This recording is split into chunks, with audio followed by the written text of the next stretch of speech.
let's talk about the U.S. politics for a moment. I heard from one person on television this morning, I forget who it was, that when Dick Durbin, influential Democratic leader in the Senate from the president's home state, was asked about the president's new Afghanistan strategy last night, his response was essentially no comment.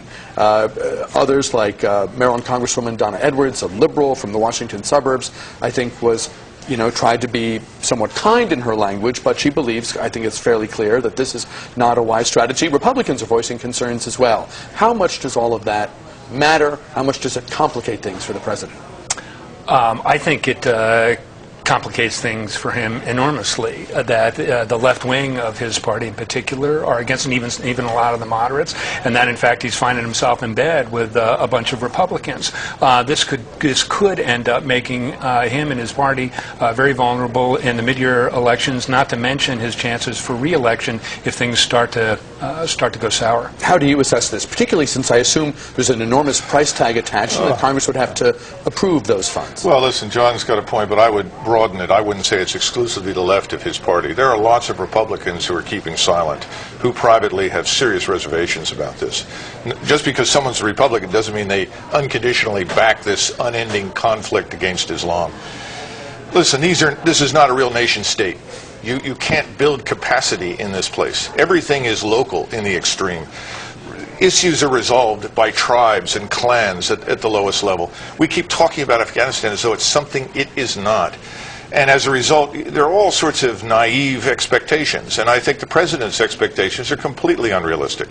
I think he's made a serious mistake.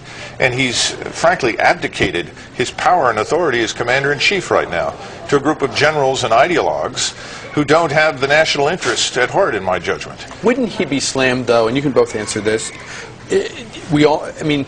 in one sense 9/11 was a long time ago, but in another sense it wasn't. We all, particularly in this area, particularly in New York, you remember where you were. You may know people who died, as I do. Could a president say, declare victory and come home, or said things have improved enough that we can come home, and be a politically viable commander-in-chief? I mean, not to say that that's justification for anything and everything, but I am curious your take on that issue. Real quick, I think the president could have said, listen, how the Afghans govern themselves, and remember, this is a very diverse group in this region. It's not a nation, it's a country, it's an area. How they govern themselves is their affair. Our one stipulation is that they do not, again, in the future, host Islamist terrorists under any circumstances. And if they do, we reserve the right to come back and strike. How do you know that if you're not there? Oh, you'd be surprised what we know.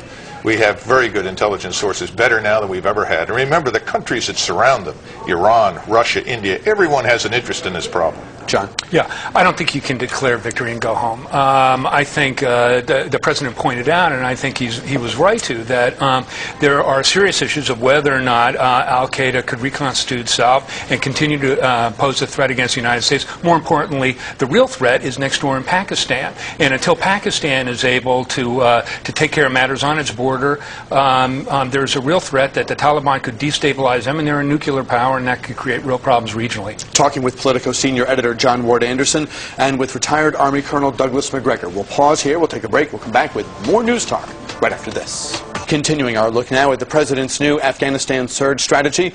Joining us here live in the studio, John Ward Anderson of Politico and retired Army Colonel Douglas Macgregor, a combat commander in the 1st Gulf War. You know, I say Afghanistan, but as, and it's been leaked now, as Vice President Biden said in one of those many war cabinet sessions that the president convened, Pakistan is an enormous player in this, and their cooperation must be there. Our troops had probably better be there, or at least close to the border. Talk to us about that, John. You know, last night Obama soft-pedaled his criticism of Afghanistan and its president, and the same in Pakistan. I don't know what you can do publicly, but I hope that privately he's in there holding Karzai's feet to the fire, and that privately the U.S. is going into the leadership of Pakistan and telling them that they got to clean clean up ISI. It's really, really difficult to do. But we've talked about this before, that ISI, or their secret police, are one of the groups that funded and created the Taliban, and that continues to support them. And until you start taking care of the support they're getting from Pakistan, and you start taking care of what led to their creation to begin with, which is corruption and a lack of security among the Afghan population, you're going to have the circumstances there that continues to feed this kind of extremism. What are the chances of that? Non-existent. Karzai and the narco state he presides over has already stolen billions of dollars that have gone into Swiss bank accounts, into the Persian Gulf Emirates. We've already lost billions in Afghanistan money we can't track and find again. He is aligned with India, and the Pakistani leadership will not accept his existence and the existence of his narco state that is aligned with India. This is all happening against the backdrop of the Indo-Pakistani conflict, which has its roots in 1947. And the Pakistani military does control nuclear weapons. They're very professional. They're very competent. And we want that to continue to be under good control. Pouring more U.S. forces into Afghanistan to support the Karzai government, which is effectively what we're doing, will not help that situation. It may make matters much worse inside Pakistan. I understood last night why the president tried to make it seem as though there's going to be, from his perspective, if not yours, an intense period of surge with new troops, reinvigorated strategy, etc., but a very clear sense of when a drawdown and a pullback will occur.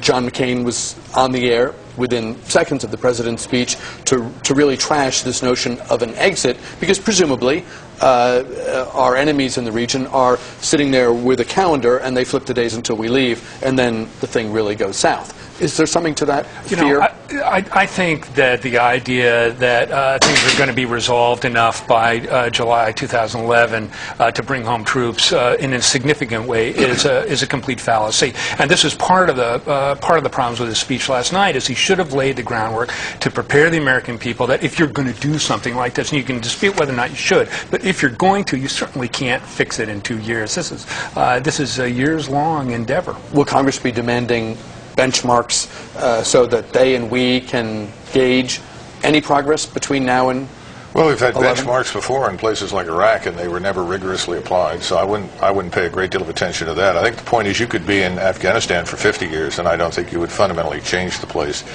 We're going to leave Iraq, and we're going to leave an Iranian-backed government in Baghdad under a Shiite majority.